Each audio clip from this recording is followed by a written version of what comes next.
अब फिर मैं स्टार्ट से शुरू करूँ कि ये क्यों इस तरह है। जब भी ट्रेडिशनल टेक्नोलॉजी से अपग्रेडेशन के लिए कि मिनिमम एरिया और पे मैक्सिमम प्रोटेक्शन, मिनिमम टाइम पे, तो कुछ ना कुछ सूरत उसकी करनी पड़ती है। तो ये सूरत देख के जब साइंटिस्ट और रिसर्चर ने देखा कि दो चीज़ों की तो फिश को ज़रूरत होती है, एक फीड की, एक डिज़ाल्व ऑक्सीजन, तो वो हम अगर इसको प्रोवाइड करते हैं आर्टिफिशियली तो क्यों नहीं बढ़ेगी। जब ये उन्होंने एक्सपेरिमेंट किया तो उसमें जो गंद मचा, जो पोल्यूशन हुई, क्योंकि इसमें ज़ीरो एक्सचेंज ऑफ वाटर है, पानी तो एक्सचेंज होना नहीं है, तो वो जो पोल्यूशन हुई उसमें सबसे जो टॉक्सिक चीज़ थी वो अमोनिया थी। उस पोल्यूशन अमोनिया पैदा होता, तो अमोनिया टॉक्सिक एक खास लेवल के बाद यानी 1 मिलीग्राम पर लीटर से अबाव जब होती है तो टॉक्सिक इसके लिए हो जाती है। तो उस अमोनिया का फिर इन्होंने हल ढूंढा रिसर्चर ने। अमोनिया का हल ये है कि अमोनिया को ज़ाय भी न करो और इसको काम में ले आओ। तो बैक्टीरिया, हाइड्रोट्रॉफिक बैक्टीरिया जो है, वैसे अगर अमोनिया को आप कुछ ना कहें ना तो वो ऑटोमेटिकली कन्वर्ट हो जाती है नाइट्राइट और फिर नाइट्रेट में, खुद भी टॉक्सिक है, फिर उधर जाके नाइट्रेट भी टॉक्सिक है फिश के लिए। नाइट्रीफाइंग बैक्टीरिया अमल करते हैं, फिर वो सिलसिला हो जाता है। इन्होंने ऐसे बैक्टीरिया रिसर्चर ने फिर पैदा किए कि जो अमोनिया को यूज़ कर जाएँ और यूज़ करके अपना जुज़्व बदन बना लें और उसको फिर फिश लगा दें। तो ये जो बैक्टीरिया हैं इन्हीं को बायोफ्लॉक कहते हैं। वैसे तो एग्रीगेट होता है बायोफ्लॉक, कोई भी चीज़ वो बहुत ही कुछ सस्पेंडेड पार्टिकल होते हैं, कुछ ये बैक्टीरिया होते हैं, वो इकट्ठे झुंड सा बना हुआ होता है, तो फिर फिश खा लेते हैं। तो अमोनिया जो है ये सिंपली सिर्फ अमोनिया को नहीं यूज़ करते, इसके साथ वो कार्बोहाइड्रेट्स को मिला के यूज़ करते हैं। कार्बोहाइड्रेट्स में मसलन कोई भी है, आप गुड़ हो गया, चीनी हो गया, ये सारे कार्बोहाइड्रेट एक ख़ास मकदार में पैर में ला के उसमें प्रोबायोटिक भी डाल देते हैं, उसमें पानी प्रोबायोटिक भी डाल दिए और ये कार्बोहाइड्रेट भी डाल दिए, FCO उसको कहते हैं, FCO पैर बनाई और फिर 5-6 दिन के बाद उसमें बैक्टीरिया डेवलप हो गए, वो फिर डालते इसीलिए ये एक सेंसिटिव सा बैलेंस है कि अमोनिया होगी तो तभी वो अंदर बढ़ेंगे। अमोनिया अगर नहीं है, आप साफ पानी में उनको डाल दें तो वो ख़त्म हो जाएगा, उनकी लाइफ ख़त्म हो जाएगी या फिश खा जाएगी, तो बस मल्टीप्लाई। तो अमोनिया को एक ख़ास लेवल से कम नहीं होने देना और ये डाल के उसको ज़्यादा भी नहीं होने देना ताकि ये खा ले। अमोनिया जो मेंटेन करने के लिए क्या कुछ ऐड करते हैं आप? कुछ अमोनिया वहाँ पैदा हो गई, फिश वेस्ट की वजह से पैदा हो गई। अब अमोनिया आती कहाँ से? जो भी प्रोटीन वाली खुराक आप दे रहे हैं तो उसमें नाइट्रोजन है, प्रोटीन में नाइट्रोजन होती है, तो वो नाइट्रोजन एक्सट्रैक्ट हो के अमोनिया बना रही होती है।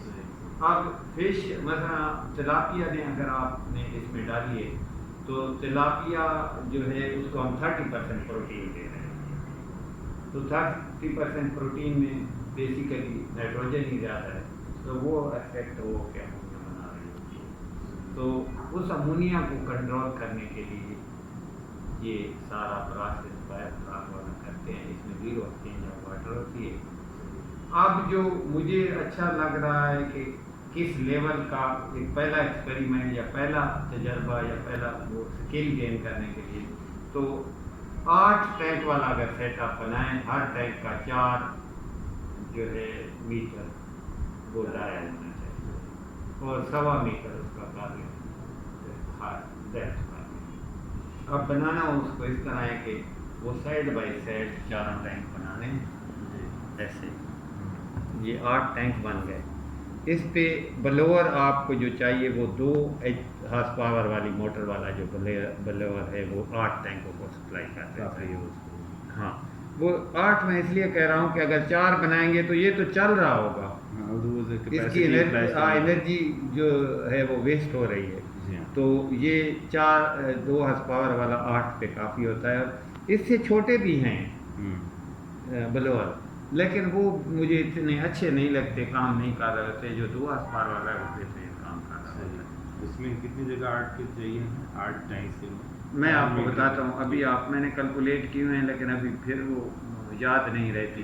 मसलन आप ये देखें ना कि ये 4 मीटर तो इसका दाया है, 1 मीटर इधर आप स्पेयर रखेंगे, हाँ 2 मीटर या 1.5 मीटर कहें, जहाँ भी स्पेयर दरमियान में रखेंगे, यहाँ ड्रेन बनानी है, हाँ जहाँ भी रखेंगे। फिर 4 मीटर हैं और फिर 1 मीटर है, ये 2 कर लें इसको, तो 4 4 8 और 2 10 और 2 12। आओ जी, 4 2 8 9 हो गया, तो 11 हो गया। अच्छा 1 5 12 एक मिला के 4 4 8 2 10 2 12 मीटर इधर हुआ। अब इधर देखें, 1 metre 4 metre 1 metre 4 metre 1 metre 4 metre 1 metre 4 metre 1 metre, ठीक 16 5 21 हो गया। 21 मल्टीप्लाई बाई 12 तो कितना हो गया? मैं आपको एरिया निकाल के दे रहा हूँ। हाँ, तो ये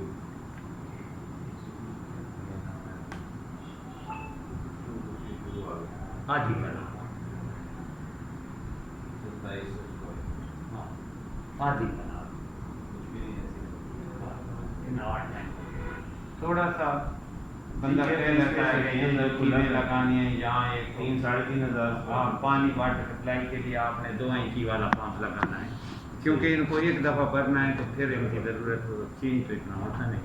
लेकिन फिर भी यहाँ हम इसका एक हौदी बनाते हैं, इसको यहाँ ड्रेन करने का पाइप लगाते हैं, इसको इसको इसको, ठीक है, यहाँ एक हौदी बनाते हैं, इसको इसको इसको, यानी यहाँ बल्कि नहीं आएगी वो चार के दरमियान, हाँ यहाँ बनाएंगे। और ये ड्रेन जिधर कोई बनती है कि कभी हमें इमरजेंसी में ड्रेन आउट करे, या हार्वेस्टिंग के टाइम पानी को हमने ड्रेन आउट करना है तो किधर निकालेंगे, तो ये कहीं इसको रास्ता ड्रेन आउट। ये इनका जो स्ट्रक्चर बनता है ना, तो पहले हम बेड बनाते हैं, बेड के बाद हम राड यहाँ से खड़े करते हैं ऊपर, और फिर तार को भी उसी साइज की उसी डिज़ाइन की बनाते हैं। कितना पानी निकालने इसमें आ जाता होगा? 1.25 मीटर सवा मीटर पानी टोटल इसमें 15,000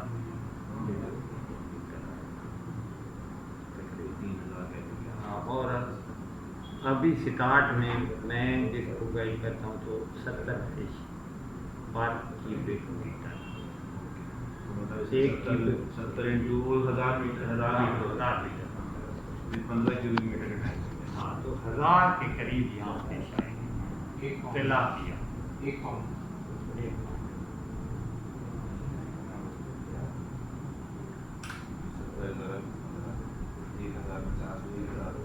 अब ये क्यों डाल रहा हूँ, इसका जो हार्वेस्टिंग कैपेसिटी है ना, एक वो प्रोडक्शन मास प्रोडक्शन एक में 800 kg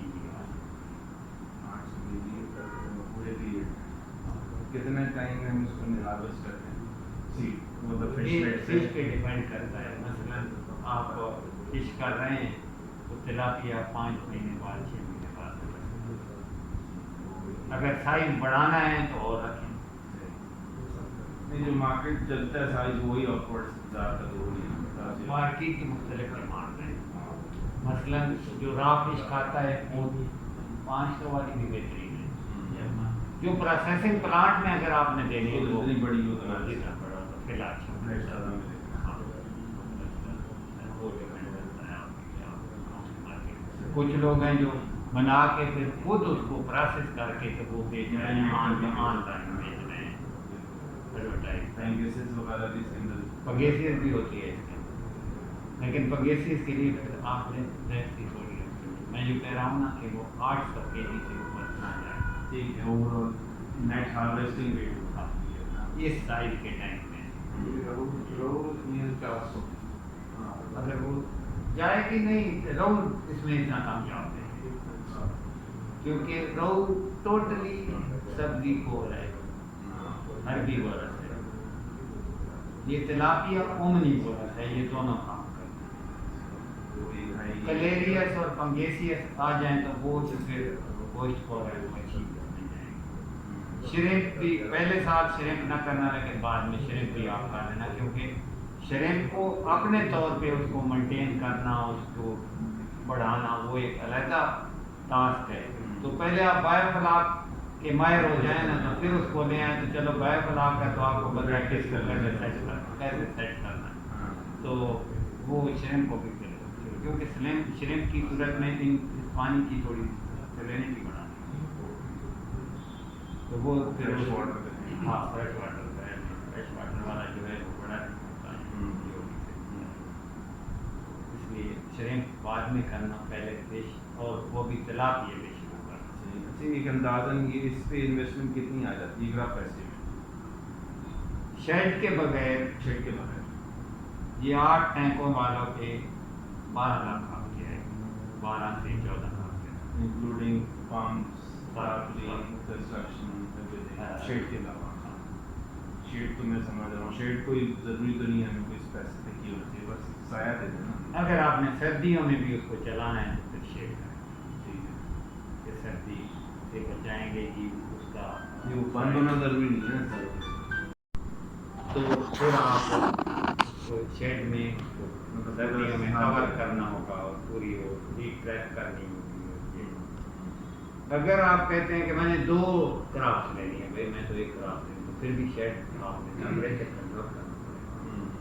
और टेम्परेचर, इसका फेवरेट टेम्परेचर क्या है? फेवरेट 25, 28 और 30, 28 30 की रेंज। बाद औक़ात ये ओपन होता है तो ये ऊपर चला जाता है टेम्परेचर, खड़ा पानी जो ऑक्सीजन इसमें 24 आवर लगी हुई होती है। ठीक है, तो हम फिर पानी, हम अगर पानी को हीट अप करें तो नहीं कर सकते हैं, आप बजाय शेड डाल के उस तरह से हीटर लगाएं तो तभी है। हाँ, वो सोलर हीटर से इस्तेमाल कर सकते हैं, और दूसरे तरीके भी हैं जो भी है पानी, लो एनर्जी मकसद पानी का टेम्परेचर, पानी का टेम्परेचर आप बोल रहे हैं कितना होना चाहिए? वो 28-30 तो आपने ऊपर बताया, वो तो है आइडिया है, है। मरने से बचाने के लिए आपने 20 से ऊपर रखना है। ठीक है, तो जब आप पानी के टैंक का टेम्परेचर मेंटेन करेंगे तो वो आप 28-30 जो भी वो कर सकते हैं, क्योंकि वहाँ तो फिर हम उसमें इन्वेस्ट करेंगे। कि इधर भी मेरे पास तरकीबें कि डिहाइड्रेटर्स हम बना रहे हैं फ्रूट वेजिटेबल, तो इधर लाहौर में भी लगाना है, फिलहाल कराची में लग रहा है मेरा, यहाँ भी करना, उसके लिए हमें गर्म पानी चाहिए।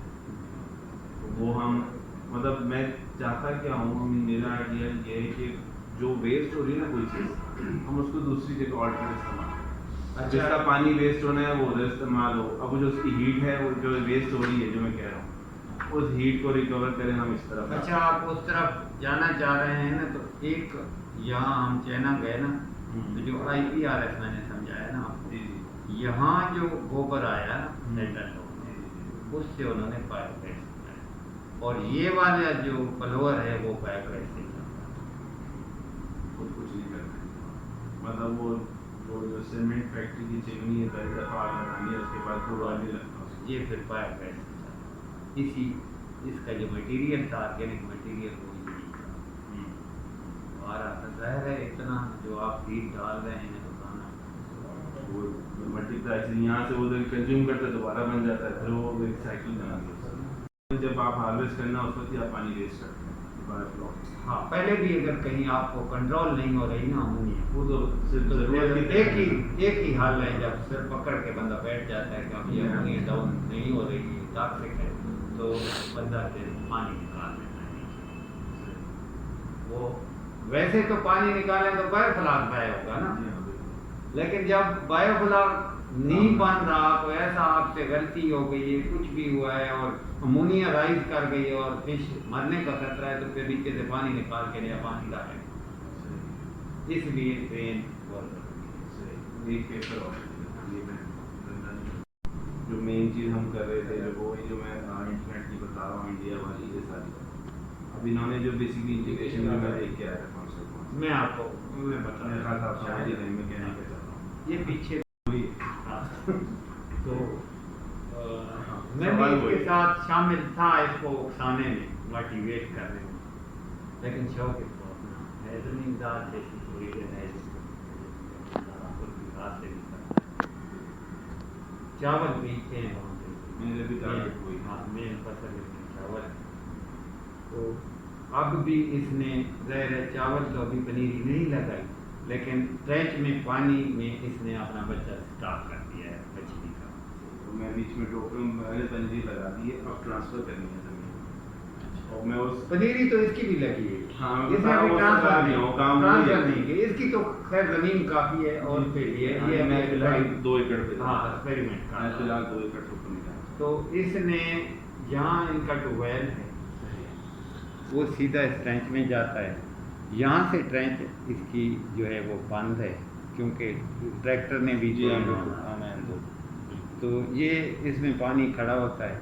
कभी कभी मेरे ख्याल में वहाँ रास्ते के नीचे कोई पाइप भी रखा हुआ है, नहीं रखा हुआ। अगर कोई पाइप रख दे ना तो मुझे अच्छा लगता है, वो सारा कनेक्ट हो जाएगा। कनेक्ट हो जाएगा। अच्छा ये इसकी डेप्थ है 4 फुट है 5 फुट है ट्रेंच की? 5 फुट है। इसमें पानी अभी खड़ा है 4 साढ़े 4 फुट।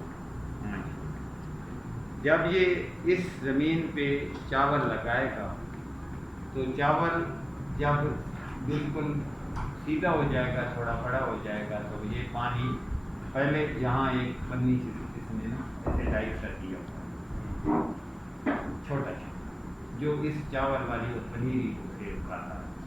लेकिन यूं ही ये पनीरी लग जाएगी तो ये टाई जो है इससे पानी इसको बढ़ा देगा ये, और ये वाला पानी और ये वाला पानी मिक्स हो जाएगा और डाइस को जगह जगह से थोड़े से कट भी कर देगा। अब ये वाली फिश इधर अंदर भी अपनी फीड दे सकती है चल फिर के और वापस आके अपने ट्रेंच। अगर यहाँ इसको गर्मी तो पानी गर्म हो जाएगा तो वापस अपने ट्रेंच में आएंगे। अगर गर्मियों के दिन होते हैं, अगर इसको ऑक्सीजन का प्रॉब्लम होगा तो सारे में चल फिर के ऑक्सीजन को पूरी निकालते।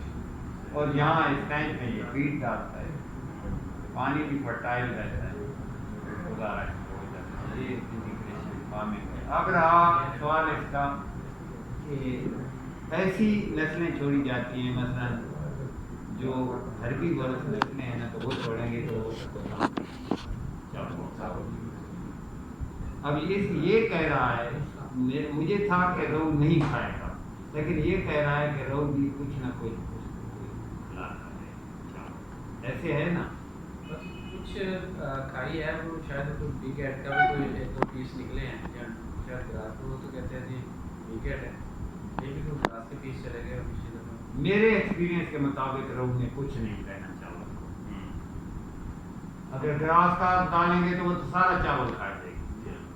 रोहू गुजारा ठीक करेगा, लेकिन तिलापिया बहुत अच्छी करेगी। ये तिलापिया ये वाली बहुत अच्छी करेगी। जी मुझे करवा देना।